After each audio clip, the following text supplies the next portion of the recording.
এমনি আজকে রাস্তায় এতটা জাম, লেট হয়ে গেছে। এসে ভাবলাম যে লাঞ্চে যাবো, বাট লাঞ্চে কাট থাকা সত্ত্বেও ওদের কোনো টেকনিক্যাল ফল্টের জন্য আমি লাঞ্চে যেতে পারিনি।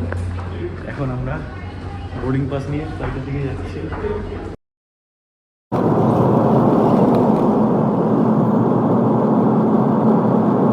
ট্রেনে উঠে পড়েছি।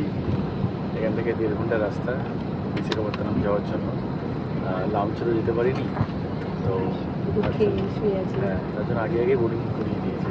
এখনও 8 ঘন্টা বাকি, এখন 1.5 ঘন্টার বেশিক্ষণে ট্রাভেল, 1.5 ঘন্টা ফ্লাইট। তারপরে আমরা বসে বিশাখাপত্তনম। যেহেতু এখানটায় ইন্ডিয়ান আর্মি থাকে, নেভিটা থাকে, ওই জন্য ভিতরে ভিডিও করে বানানো। Continue straight past Rambi to stay on airport exit road.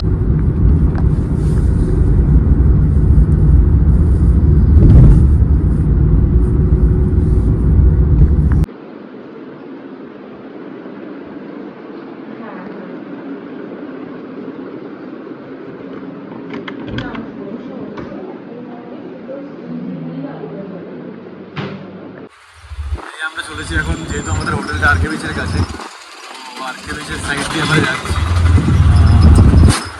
আমরা যাচ্ছি অটোগড়ি টিএনটি পার্ক, মিউজিয়াম দেখতে, মানে সাবমেরিন মিউজিয়াম, অ্যাকোয়ারিয়াম, যেগুলো নিয়ারেস্ট দেখার জায়গা, তো ওইগুলো একটু ভিজিট করবো।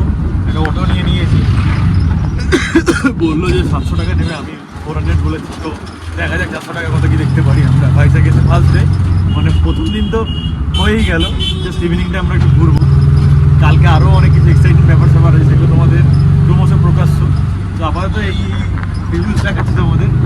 আপাতত যেই নিয়ারেস্ট প্লেসগুলো সেগুলো তোমাদের ঘুরে দেখাবো। এই হচ্ছে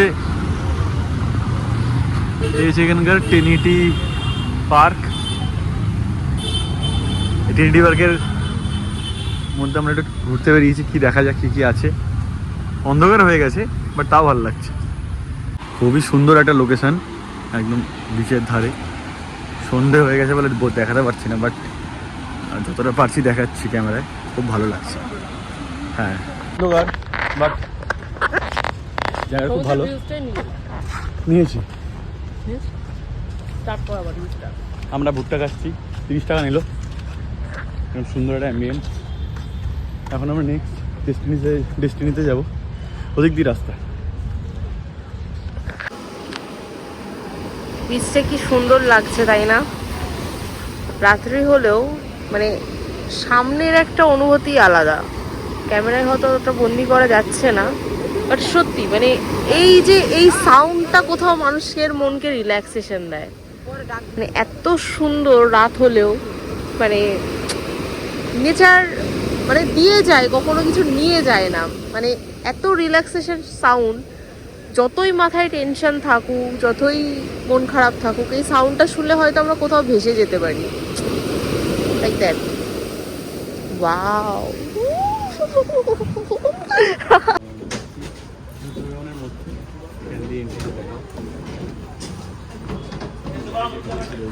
অ্যাকচুয়ালি যেহেতু এখানটা মানে বিশাখাপত্তনম নিয়ারেস্ট নৌসেনা, তো কী বলে এটাকে, এয়ারক্রাফট, তো এয়ারপোর্টে আমাদের ভিডিও করতে দেয়নি। সেই জন্য এখানটায় সব ধরনের মানে এয়ারক্রাফটের জিনিসপত্র একটা মিউজিয়াম রয়েছে। তো সেই জিনিসগুলো আমি আপনাদের দেখাচ্ছি। ভিতরে যাচ্ছি।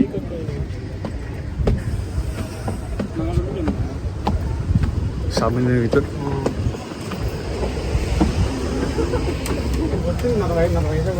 তো আমরা এখন যুদ্ধ করতে আসিনি। আপনাদের ভিডিওটা কেমন হয় আমি স্যার একটা এসেছি। খুবই ছোটো ছোটো জায়গা, চারিদিকে একদম তাদের ইঞ্জিনের জিনিসপত্র।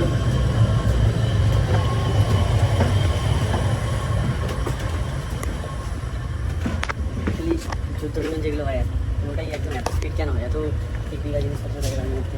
পাইলট সামনে থেকে খুব কম লোক, সংখ্যক লোক থাকে।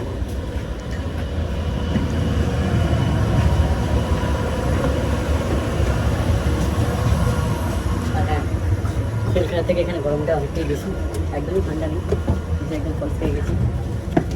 পাইলটটা এখানে বসে থাকে। স্ক্রিন দুজন পাইলট থাকে শেষ। আমরা এটা হচ্ছে সামনেটা।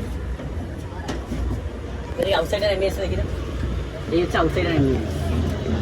প্লেনটার মধ্যে আমরা ছিলাম, এই হচ্ছে প্লেন বডি। খুবই ধরো যখন যুদ্ধ বিমান উঠে যায় ওর মধ্যে ম্যাক্সিমাম 8-10 জন ম্যাক্সিমাম লোক ভিতরে পুরো সূক্ষ্ম সূক্ষ্ম হচ্ছে সরু জায়গা।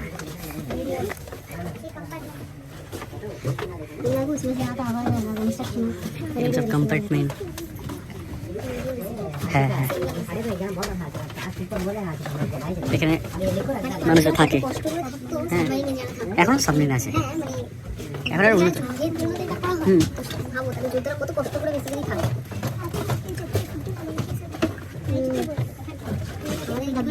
এয়ারক্রাফটের মধ্যে যাচ্ছি, দেখা যাক। যেহেতু সাবমেরিনের মধ্যে ভিডিও করতে দিচ্ছিল না, তো ভালো করে ডিটেলে আমরা ভিডিও করতে পারিনি। তো এখানে দেখা যাক কী আছে। মিউজিয়াম,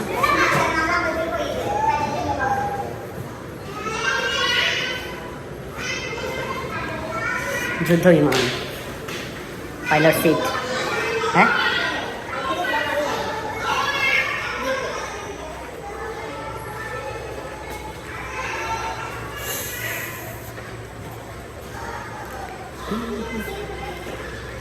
রাজস্থানে রাজস্থানে ছিল এই যে ইকুইপমেন্ট সব।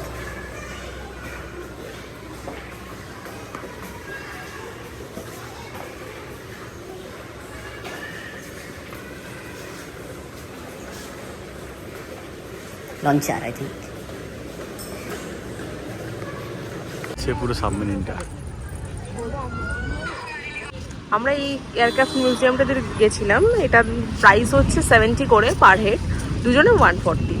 একবার এর জন্য ঠিক আছে, বাট সেকেন্ড টাইম অ্যালাউ করবো না। আমরা আবার অটো থেকে রওনা দিচ্ছি, চলে এসে অটো থেকে অটো দাঁড়িয়ে আছি। আমরা বেসিক্যালি সাইট সিন করতে বেরিয়েছি, কারণ কিন্তু আমি বলবো যে মানে এখানে অটো করে যাওয়ার থেকে আমার মনে হয় যদি কাছাকাছি কোনো হোটেলে থাকো, আমার মনে হয় পায়ে হেঁটেই দুটো মিউজিয়াম কমপ্লিট হয়ে যাবে। আর ট্রিনিটি পার্কটা হচ্ছে যে কোনো তোমরা করতে পারো, বাট যারা ধরো প্রথম দিন আসলে এখানে রেন্টে বাইক বা স্কুটি পাওয়া যায়। আই থিঙ্ক আমি দেখছিলাম যেটা আগের মানে আসার আগে রিসার্চ করে দেখছিলাম ভিডিওতে 200-300 টাকা রেন্ট নেয়। এবার আমরা যেহেতু কাছাকাছি বেরোবো তো আর ইচ্ছা করলো না রেন্টে, ইচ্ছা করলো না। বাট আমার পার্সোনাল এক্সপিরিয়েন্স যে যেহেতু দুটো মিউজিয়াম খুবই কাছাকাছি আরকে বিচের, তো আরকে বিচের কোনো হোটেলে থাকলে আই গেস মানে পার্সোনাল অটো করার কোনো মানেই হয় না। আই গেস তুমি হাঁটতে চলে আসতেই পারবে। আর আমার মনে হয় 400 টাকাটা একটু বেশি আর কি। ট্রিনিটি পার্কটা এমন কিছু দূরে না, বাট ওই ফার্স্ট টাইম হলে যা হয় একটু বার্গেনিং করবে আর কিছু। হ্যাঁ, তাও মনে হচ্ছে এখন বেশি, মানে খুবই কাছাকাছি আর কি ব্যাপারটা। এনিওয়েজ, হতেই পারে। তো তোমাদেরকে একটা ইনফরমেশন দিয়েই দিলাম, তোমরা সাবধানে থেকো, সাবধানে খরচা করো, দ্যাটস ইট। বাট সিটিটা খুব ক্লিন সিটি, এইটুকু বলতে পারি।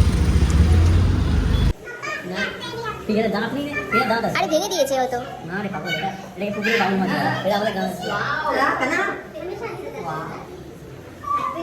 গোল্ডফিশ এটা, আরে ওটা পিরানাই ছিল না, লেখা থাকবে কেন? Shark, tiger Shark. কেউ আসে না হাত দিলে, কার মুখ ফেটে গেছে।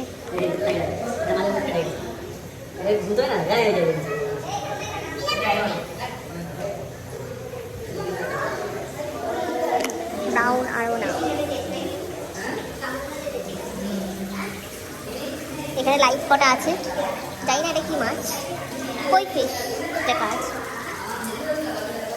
এখানে কি কচ্ছপ আছে নাকি গো তলায়? এর তলায় ওটা কি?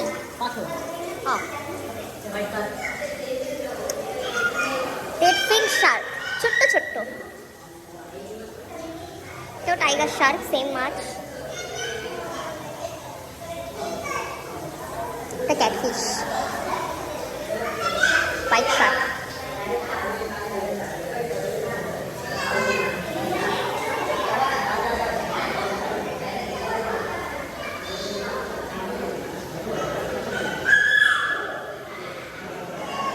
মাছটা একটু কিউট লাগছে না? আচ্ছা বেবি আচ্ছা, ये लो पैरट फिश।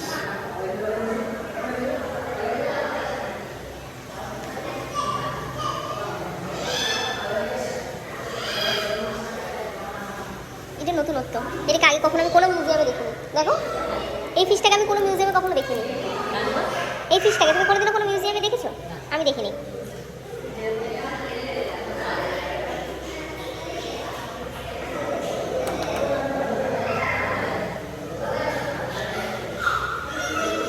তোমাকে ডাকছে, তোমাকে ডাকছে। দেখো গালটা খুলে তোমার মতো। এই দেখো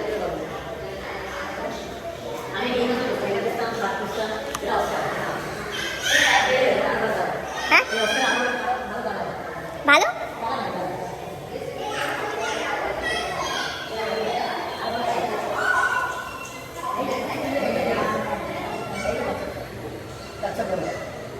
বাবা অনেক কচ্ছপ বেঁচে আছে না মরে গেছে? আমি একটার উপরে ও আচ্ছা বহুত বছর বাঁচে।